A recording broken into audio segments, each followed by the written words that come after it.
அப்போ தான் மடிக்க முடியும். டானா மாதிரி மடிக்கணும். இங்கே வராமல் இப்படி வந்து அப்படிலாம் இல்லை, கரெக்டாக தான் வந்திருக்கீங்க. இது நேராக வந்து இங்கே நிப்பாட்டணும், இப்படி உள்ளுக்குள்ளே கொண்டு வரக்கூடாது. இங்கே வந்து இங்கே நிப்பாட்டிட்டு இப்படியே போங்க.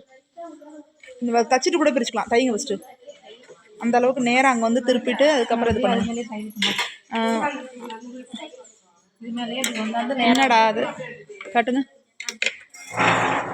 வந்துருச்சு. எங்கே இது மாதிரி கொண்டு வந்து இங்கே முடிக்கக்கூடாதுடாமா. இங்கே கொண்டு வந்து எங்கே ஓப்பன் வைக்க போகிறீங்க? இத்துலையோண்டு இடத்த எப்படி ஓப்பன் வைப்பீங்க? இன்னும் மேலே ஏற்றிக்கோங்க.